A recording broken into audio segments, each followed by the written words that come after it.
when we look at differentiation, not only is it important for customers, but for our people as well. Because when you're an account manager or you're a salesperson for Netsurit, you want to feel that what we are doing is not only adding value, but it's also differentiating. Our dynamic, particularly in that time of unbelievably aggressive cost cutting, we not only times our marketing budget by 5, but we invested heavily in our differentiation. So constantly this debate of why are you spending money here when we want to earn more, and it's getting that balance right. But it's about future-proofing the business. This is the Entrepreneurs United podcast with your hosts, John St. Pierre and Rich Hoffman. Orrin, welcome to the Entrepreneurs United podcast. Thank you, John. Thank you, Rich. Thanks for coming to join us today. And I got a question just right off the bat. You've been in business for 30 years. Your company, Netsurit, has been working with entrepreneurs through that wide variety of time, through Y2K, the dot-com crash, through a bunch of different economic recessions and different things.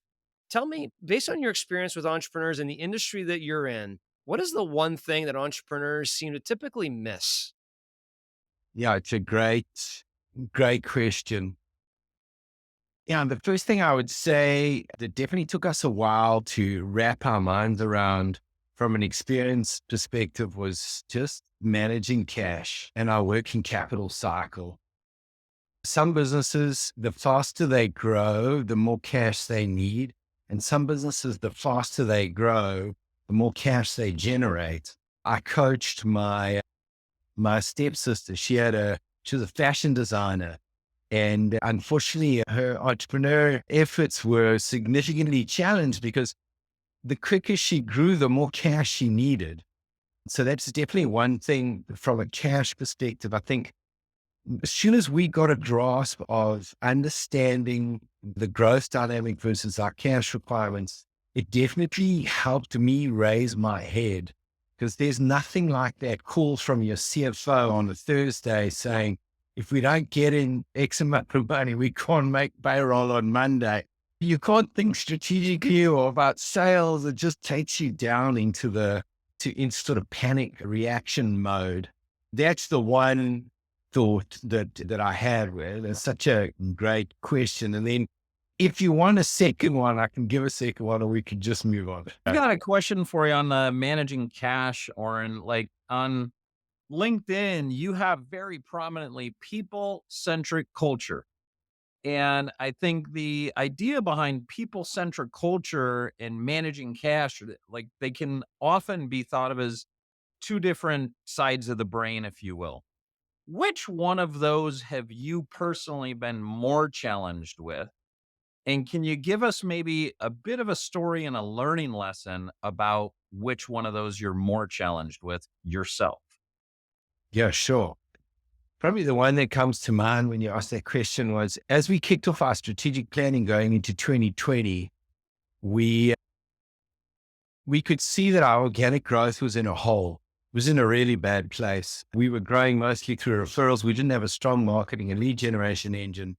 And our two biggest customers, we were going to lose. One, they were going to insource. The other did a global outsource, and we didn't have offices in those regions.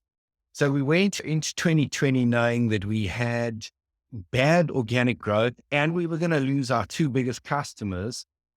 And we had this pandemic looking at us starting to rear itself. So it was very tough. We did 3 rounds of layoffs that year. And the third round, I remember there's a guy on our team, his name is Zaid Patel, been with us for over 20 years. And the way we manage the layoffs, and there's some labor law that governs the way we do that. And we had to let the team know that was going to be affected in advance. And we've just always taken a very transparent and open way when we've done layoffs.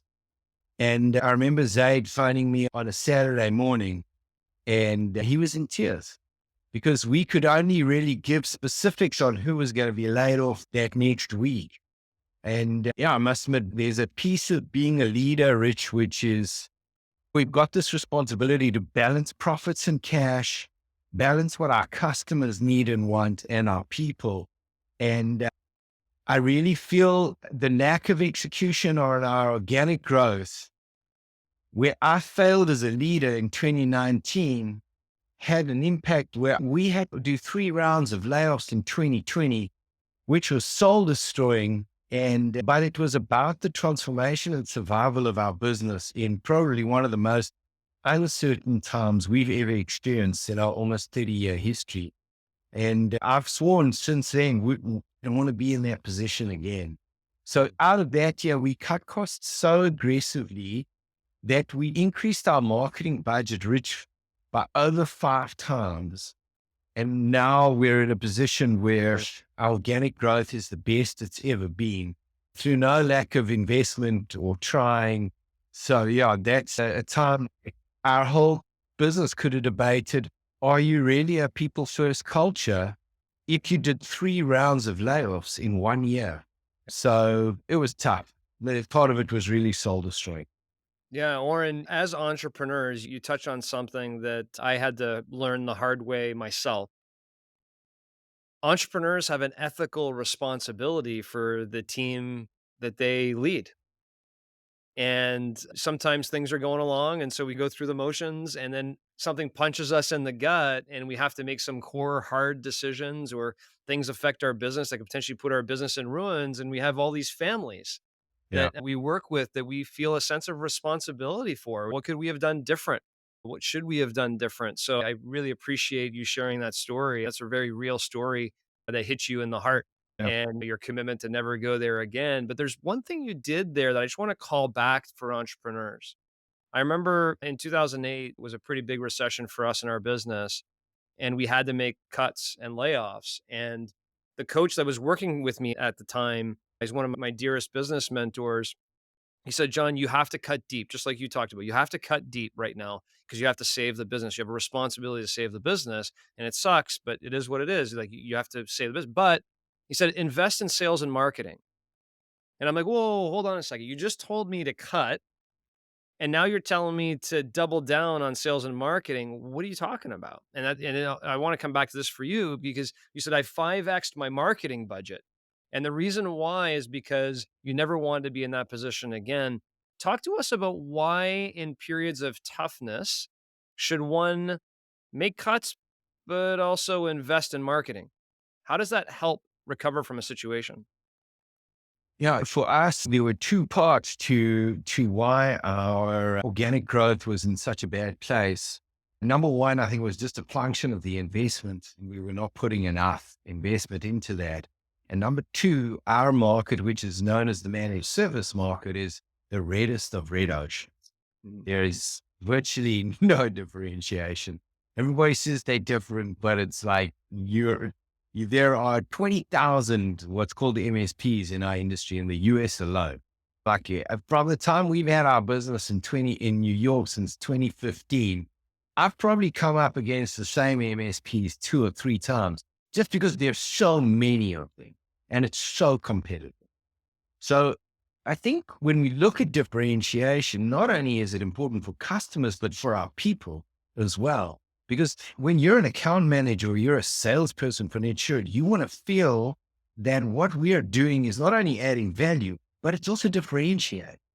Our dynamic, particularly in that time of unbelievably aggressive cost cutting, we not only times our marketing budget by 5, but we invested heavily in our differentiation.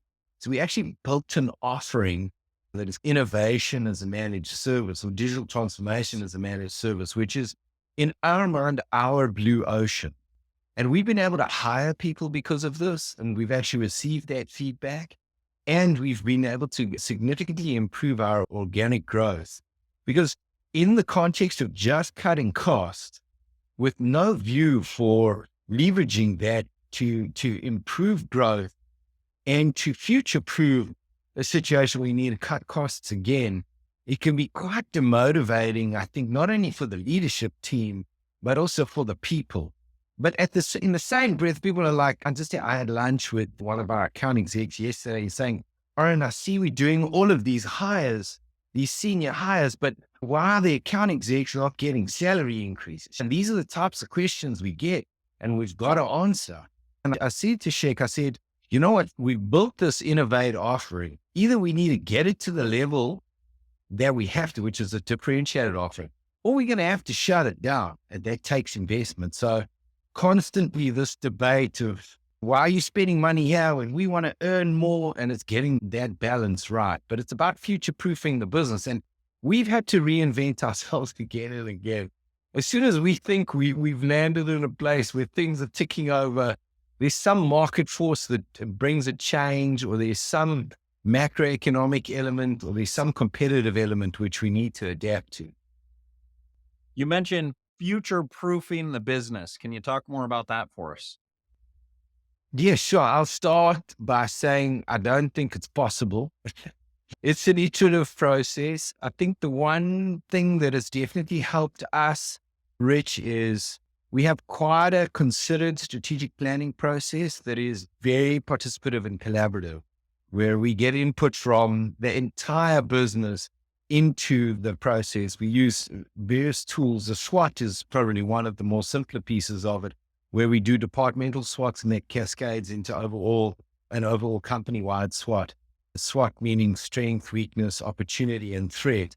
And in that process of the review, before we start debating what needs to change in our strategy, we talk very openly and very candidly about what's working and what's not working. And we have various advisory board members that we encourage to be very honest with us. So I think the one thing we attempt to do to future-proof our business is we put a fair amount of energy every single year into our strategic planning. And we involve as many frontline in the customer face people as possible, because they often see the truth. And we also look carefully at the dynamics of our culture and our people. And we've got multitude of ways that we measure that to see how we're doing. Because we've always felt one of the greatest ways to future-proof our business is if we can find and keep great people, that in turn will result in us being able to find and keep great clients, and always watching those dynamics. And then obviously to have the cash flow and profits to be able to sustain and support the business going forward. With your expertise in leadership and strategy, can you describe what is good leadership and what is good strategy? Yeah, I was listening to some of your podcasts and I saw the word coaching came up a couple of times. And the dynamic of good leadership for me is a great entrepreneur who I've always been impressed with. And he said, nothing defines a culture as much as who you fire, hire, or promote. And I think one of the greatest roles as leaders for us is who we choose to let go, who we choose to hire, and who we choose to promote. If you look at Marcus Buckingham's book, First Break All the Rules, and they still have continued that research to this day, where they surveyed about 80,000 companies and about 1 million staff. And the single insight they took, there were two pieces. They came up with 12 questions that if you answer positively, it means your people are engaged. And then the one insight they came up with is people work for managers before they work for companies. So you could be working in the AI department at Google, but your manager's, he's an arsehole and you're not resonating with him and you can't see a way that you can get out of that, you're probably going to leave. On the other hand, you could work for a small 10-person consulting firm and your manager inspires you and you feel cared for and you feel like he really wants you to be the best version of yourself. That's where the glue sits.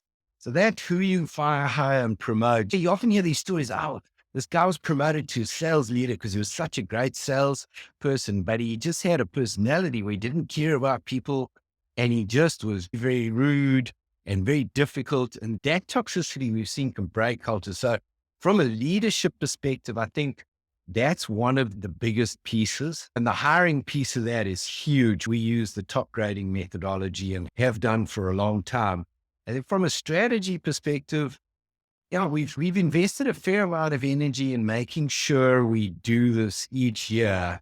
Sometimes I think, Rich, we've overdone it where we've probably wasted some people's time, and other years we've underdone it. But we're just over 400 people now and we're growing faster than we ever have before. So we treat the strategic planning process. There are three elements to it in my mind. One, we want to come up with our strategy. Number two, we use it as a communication and input and collaboration and momentum within the business. And then thirdly, we use it as a tool for leadership development because we do a lot of group work and we get people to present back what they found. So we find leaders and we share information very openly. Everybody knows our profits.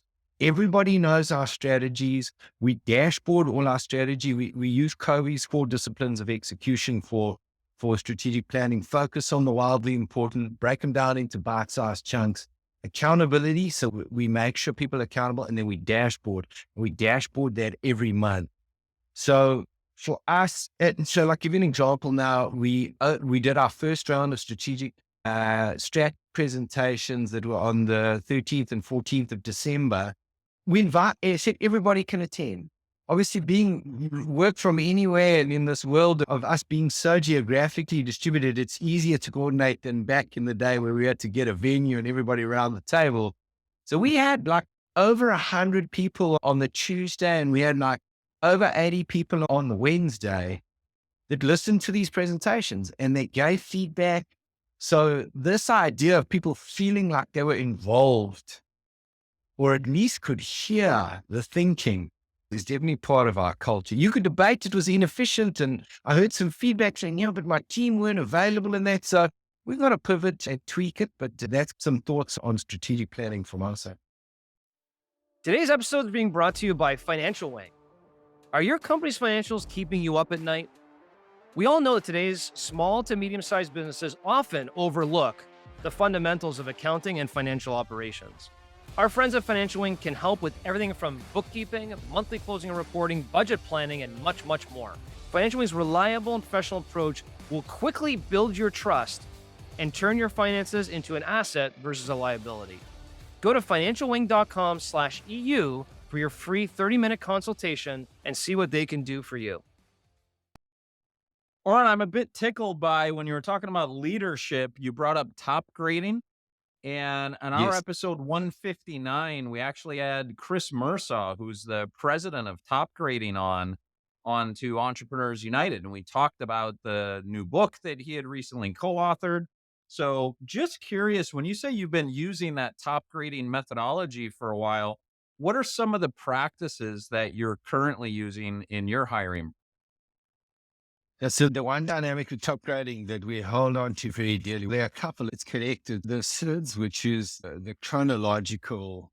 So you literally go through all of the history that particular candidate has had. And depending on the level of hire, what top grading advocates is the longer you talk, the longer the interview.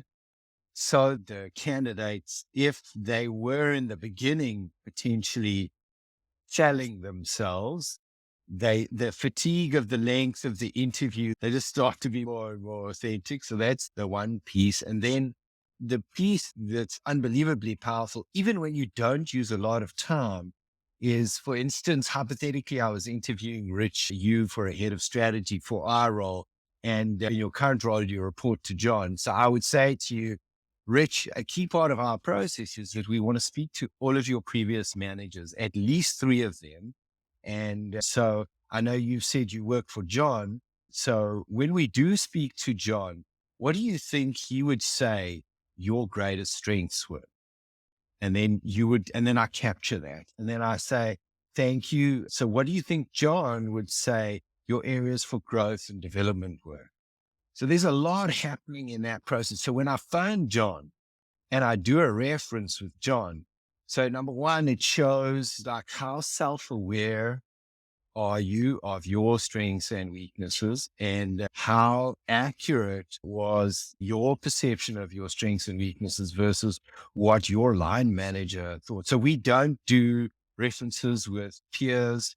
We don't do references with even someone more senior than you if you did not report to them. It has to be a line manager. And I can tell you now, the amount of talent. That's why even when we use recruitment companies, they do not do references for us.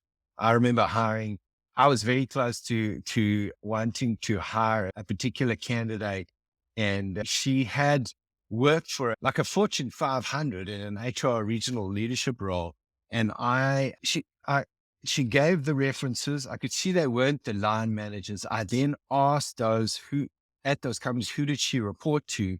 And all three of them, in their own way, mentioned a couple of things that were not a fit for us unsolicited. Mhm. And because it's funny how we do ask specific questions, but we also leave it open. And it's amazing how the same things are said about a candidate when you really put the time and energy into doing a reference. I That's think Chris interesting, would be Orrin. proud of you, by the way. Yeah, Mm. he sure would. But Rich, if you're going to go interview with Orrin, it's going to be a 3 to 4 hour interview. You better be ready. Yes. You better be ready. But Yes. Orrin, I love the approach there. And you mentioned, and I'd never heard it exactly worded like this. Rich, maybe you did. Your culture is defined by who you hire, fire, and promote. I think it's a very, very clear formula for what your culture is ultimately going to become. It doesn't matter what posters you have on the wall, what's going on. Ultimately, it's your team that's going to define the culture.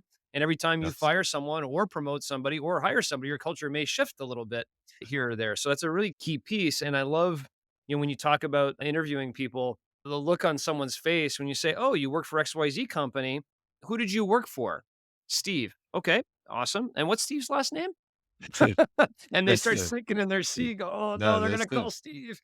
But That's at the end of the day, if you say, "Give me your 3 references," they're gonna give you 3 people are gonna say, "It's just a waste of exercise. It's a wasted time." So I good. love the fact that you guys do that, and there's 2 things so far that we've captured, maybe 3 in this process that you do that's helped you grow your business for over 30 years to 3 to 400 people or so. And what I heard so far is cash. You gotta be really wise with cash and cash management. You've been through a lot of different business cycles. I heard strategic planning. I heard people centric culture, which leads to the hire, fire, and promote and who you have. But I think earlier in the conversation, we asked you your first question. You said there might be another one. I just want to make sure we covered them, or is there another one that you think is really key for entrepreneurs to hear?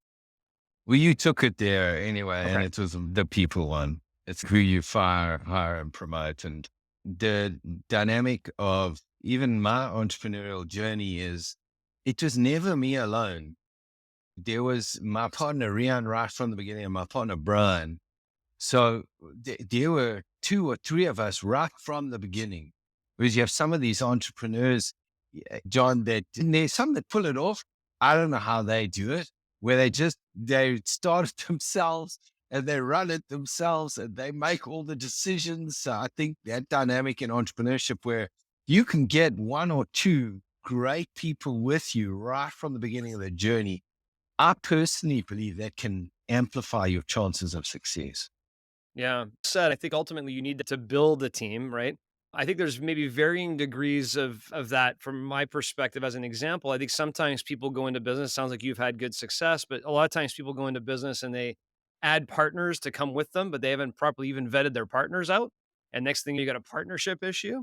But there's no Yeah. doubt, there's no dispute that as an entrepreneur, you should not try and go at it alone. You should try and build your team and surround yourself with the best people because ultimately, one of the things I like to hear about as an entrepreneur is you may not be the best person to run your own business. You may be able to develop people that can run the business better than you can in certain ways, right? And that's really important to build along the way. So I'm happy we captured all 3: cash, people centric culture, and the power of strategic planning.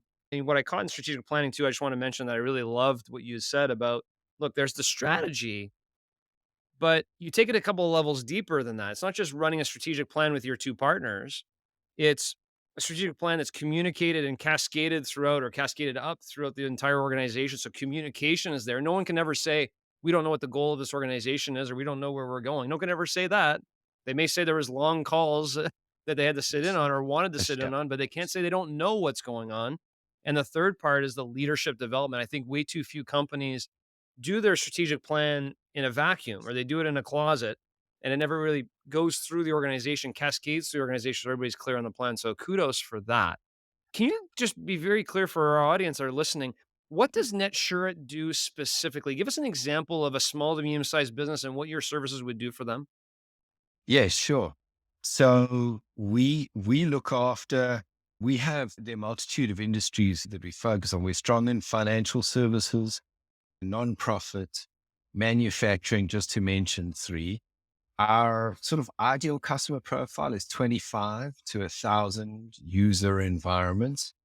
So if it were, let's take for instance, if it were a manufacturing firm of 100 people, we look after their entire technology environment, typically Microsoft. Our technology stack is the Microsoft stack. So they're using Microsoft on the workstations. They're using Microsoft Azure Cloud, and they're using Office 365 from a productivity suite perspective. So we are their IT department looking after their technology infrastructure. We don't look after the accounting solution, but we do frontline support for that. So we're like the IT department. And Yep. then we also have our Innovate offering where we will manage their digital transformation. So we manage the operational support, we manage the security, and we manage their digital transformation. Okay, so you got my interest on the last one. Give me an example because there's a lot of stuff going on in technology all the time. There's Yes. artificial intelligence that's coming around. There's a Yes. lot of companies that they have a system they were on 10 years ago, but they need to move and evolve. So, what does the digital transformation mean? And how can entrepreneurs know whether they need a digital transformation or not? Yeah, sure. It's definitely an iterative thing. And I think, yeah, I would debate. I don't think there are many organizations that don't need to think about their digital transformation. I think some organizations more than others. So the context for us is the majority of our customers are using Office 365 as a productivity suite. And then there's a lot of elements in the way that is used that is just not optimal. So they're paying for it. But there's a myriad of opportunities for them to see a better return on what they're already paying for. So just within the Office 365 suite, take for instance Microsoft To Do, which is a simple example. It's a simple to-do list and task tracking toolset. Or Microsoft Planner, which is in Office 365, which is a simple project management toolset. So sometimes you go to an organization, they're paying for the licensing for that, but they're not using it. And the impact that can have on their productivity is, so these are hygiene digital transformation pieces that I'm talking about. Like simple thing is as well, if you look now at what happened during the pandemic, a lot of people are working remotely. So what happened is organizations got into the habit of just doing back-to-back meetings without a break, literally hour after hour. And it's clear the data shows that drives disengagement. It drives burnout. So you can simply change the default in a meeting. So if I send you a calendar invite from my calendar, it defaults to 50 minutes, Yeah.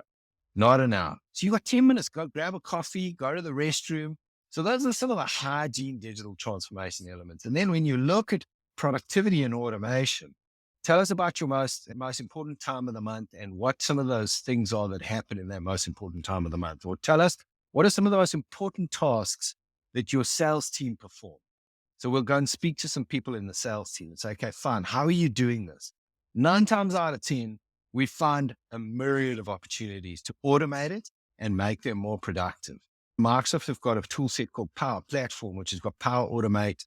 It's got Power BI that's plugged into it. And so there are a myriad of productivity and automation opportunities. So now if you look, there's a data set called Microsoft Graph where how a company uses Office 365, all of that is tracked in Microsoft Graph. So when you look at Microsoft's AI toolset, Copilot is pulling data directly from Microsoft Graph, finding opportunities to leverage that large language model and that AI technology to make you more productive. The dynamic of AI is it's not just going to happen on its own. And there's some hygiene things you need to get right in your organization to be able to make the most of that. One being user adoption. And a big part of user adoption is allowing your people to embrace the technology and actually do some training and get up to speed on how to use it. So those, and then we'll do a roadmap. We'll do a SWOT with our customers. What are your strengths, weaknesses, opportunities, and threats? What are your key objectives? And what are the technologies we're aware of and that you're already using can solve some of the business challenges and can help you achieve some of those business objectives? Is it fair, Orrin, to say companies use you as a fractional IT department. Yes. Okay. And I believe I totally understand what you just described. And the reason why I think I totally understand it is it's something that we've referred to as a tech ops gap, where the tech ops gap is the gap between the technology that's available and a person in operations who's on the front line actually using that technology and optimizing its use. So it's not that more technology needs to be added. No more technology often needs to be added. It's the use of the existing technology first. And it sounds like that tech ops gap, as I would define it, is precisely where companies come in and hire you, where you're finding out what is it that are your business challenges. And let me show you what technology you already have that can automate opportunities and increase your productivity that may solve those business challenges. It's been at your fingertips. You just haven't optimized how you're using the tech available to you. How accurate is my understanding of what you do? I'm going to get a transcription of this, and we're going to use some of that in our marketing material. No, I love the way you've summed that up. That's exactly it, because you don't need to spend more. It's just about using what you have. And then once you reach a certain level, maybe there are more technologies you want to bring in, but you've hit the nail on the head.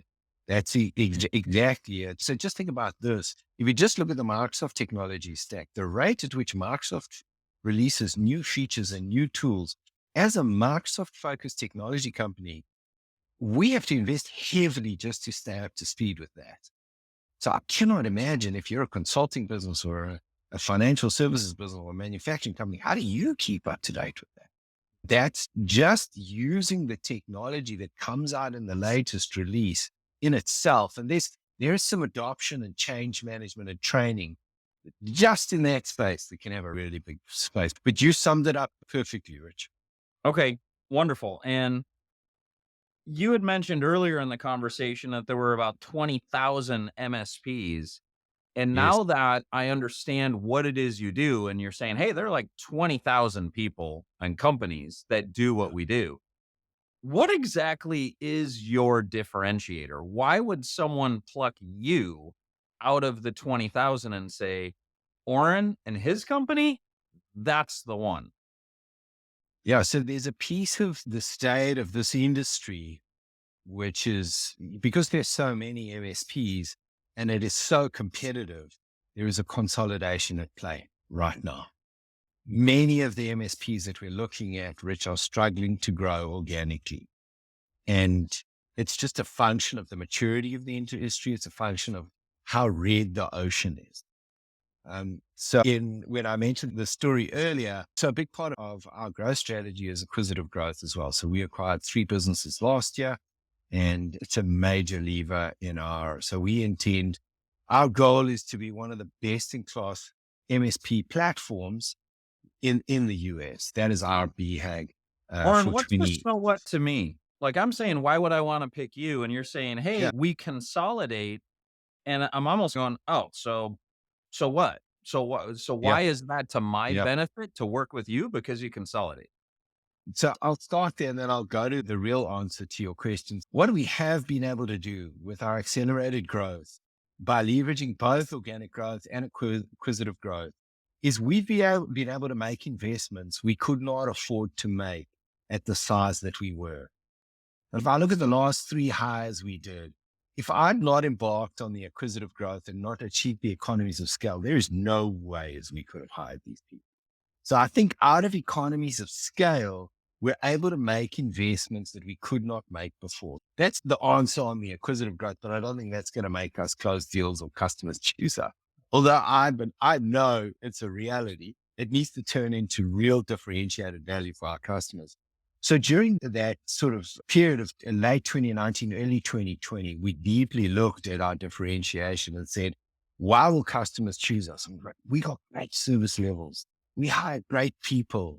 We've got amazing response times, resolution times. If you phone our service desk, since 2007, we haven't had a hold time average of less than 10 seconds. How many customers do you think have complimented me on that? Few. I'm not one. In like 16 years, I never got a compliment for that. And I'm like, damn. So, the things that we think differentiate is our customers don't care. We're one of the most certified Microsoft partners globally in our space. And nobody ever said, wow, you guys are the best. Because, if I were to say what, so a lot of those elements are hygiene elements. That's to the game. We need to be great at security. We need to be great at the managed services. We need to be great with our service levels. That doesn't differentiate us. It just gets us ticket to the game. I think the one thing that differentiates us the most right now is our innovate managed service, where we literally go in and we'll say, Rich, depending on the size of the company, and I'll just use an easy number as an example, for a $5,000 a month managed service, okay, we will find $60,000 worth of ROI in a 12-month period. And if we don't, we carry on working until we do. And we've got different ways of finding that ROI. So this is the one way that I believe we are differentiating ourselves. There are MSPs that do bits and pieces of this, but I have not come across another one that has packaged their service in this way. And the idea is that we're trying to de-risk it for the customer because they've got to approve the ROI. And if they don't, yeah, you will debate it, obviously, if you disagree with them, but so far we've been able to hit that ROI. Let me just validate that. I think what you just said is one of the differentiators is this innovate managed service, which you defined as, hey, if a company gives me $5,000, I'm going to promise them back $60,000 in value over the course of the next year. And if we don't hit that via their sign off, not out what we believe to hit, but what they believe we hit, we're going to keep working until we do hit. Did I hear that right? That's right. It's $5,000 a month. They pay us $5,000 a month. So the de-risking is if you pay us 5,000, we're going to save you a month, which is 60,000 a year. Basically, if you pay us 60,000 a year, we're going to find at least 60,000 a year that we're going to save you. Therefore, it's going to cost you nothing, worst case scenario. And you keep that in perpetuity. In the renewal, we need to fund it again. Fascinating. John, it sounds like the ultimate of bets. If you and I were to go to Las Vegas and we were to say, hey, let's put $5,000 down on black on the roulette table. Because we've never done that we're before. We're going to do that. We're going to do that 12 times. And the guarantee from the dealer is if you don't actually at least break even on the 5,000, we're going to keep spinning until we hit black at least 12 times. Then we're going to you don't owe us anything. And then you can keep spinning and get a bunch of freebies for years in advance. I would put that money down in a heartbeat. Yeah, but you know why he does, Rich, right? And this is my hypothesis, Orrin. Well, you articulated, Rich, the tech op gaps. There are so many. Orrin gave us like a few examples, but I can just think about our own companies and the difference between how we could be more efficient, but we're not. That's why I think Orrin and his team are so confident they can give you a return on investment because these tech op gaps exist in abundance. Yeah. And they're very easy for Orrin and his team to go shoot down and help your company be more effective. Orrin? Yeah, no, you're 100% right. 100% Orrin, what right. would be the one thing as we look to close out our conversation here? Can you leave us with one thing that every company could pretty much look at to either automate or optimize their productivity? That's just everybody could probably use this. So the one example I gave, I think it's so easy to do literally with a group policy. You can literally go in and change the default meeting time across the business. And someone's going to sit, configure it, and now it's done in your culture forever. So people it is crazy how those back-to-back meetings just burn people out. And then the second thing I would do is look wherever in your business, so sometimes you'll see there'll be someone either in the account exec team or the sales team or the finance team or the HR team that's an Excel whiz and they love and they go and they're playing with, they're doing these big Excel consolidated reports every month. That's generally an automation field day. Like you can have, there's so many automation opportunities where those big Excel reports are being compiled, whether it's leveraging Power BI or whether it's leveraging Power Automate. There are just a myriad of opportunities. Excellent. Thank you so much for joining us today. Yeah, Orrin, where can our guests learn more? probably to get hold of me on LinkedIn is probably the best, or our website is netsurit.com. Okay, netsurit.com. We'll make sure to put that in the description. And the LinkedIn is Orrin Klopper. That's it. Is the LinkedIn profile. It's ORRINKLOPPER on LinkedIn. Orrin, again, like Rich said, thanks a lot for joining us today. Yeah, thank Thank you. you. I really enjoyed it. Stay tuned as John and Rich unpack today's conversation. When I mentioned Vegas, does it make you thirsty to go to Vegas? It makes me shiver. The amount of times that you and I walked into a casino and we're like, let's just go one time, one bet, let's put money on black. Now, it wasn't 5,000 in all fairness, but those were some good old times, some silly bets because the dealer certainly did not give us the ROI investments that Orrin gives his groups. And again, I really love that. I think think about it. You're an entrepreneur. You could easily, you never take the time to do it, unfortunately.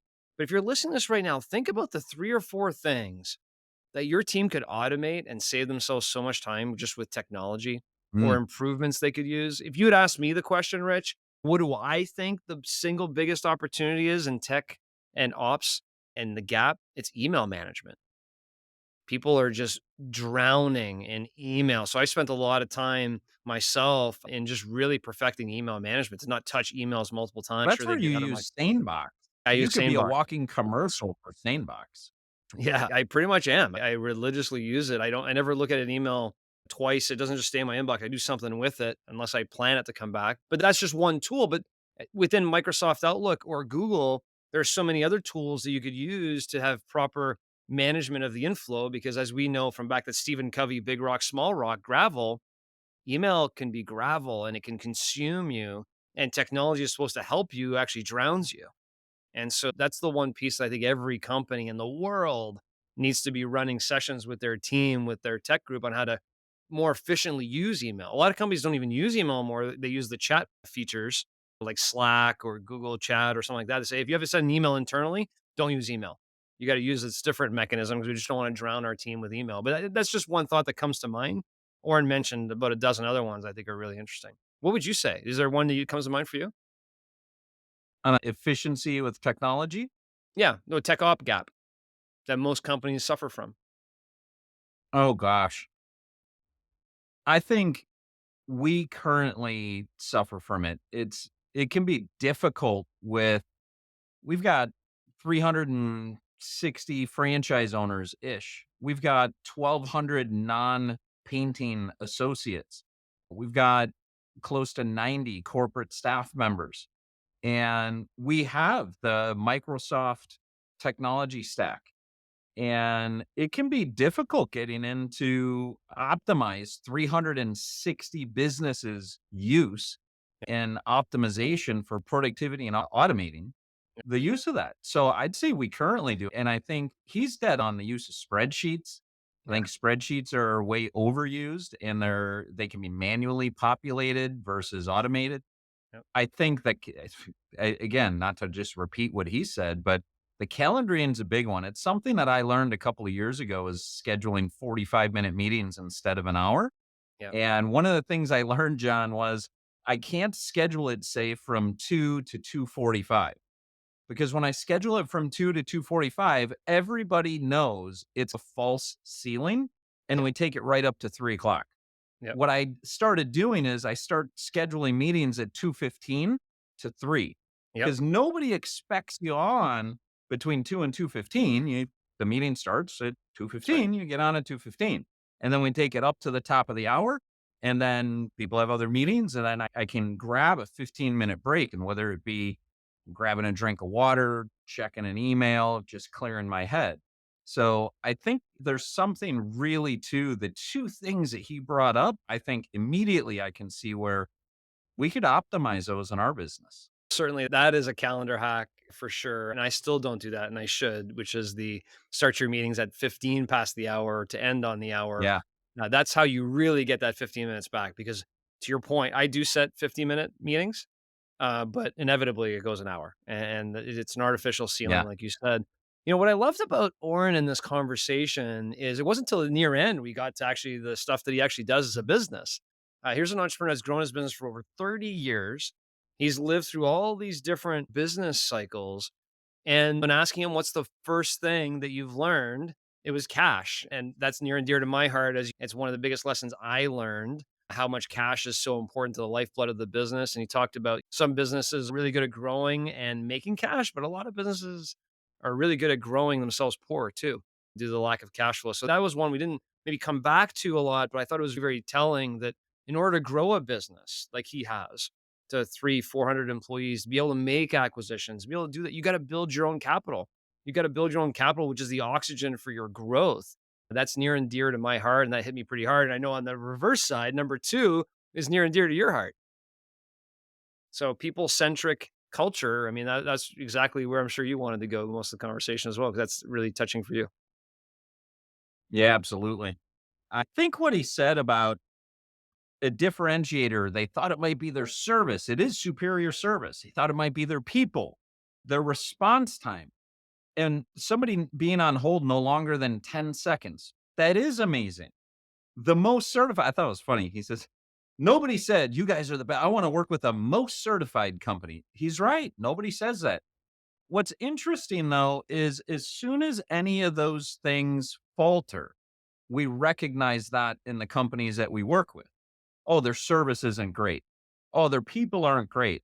Oh, I'm on hold way too long.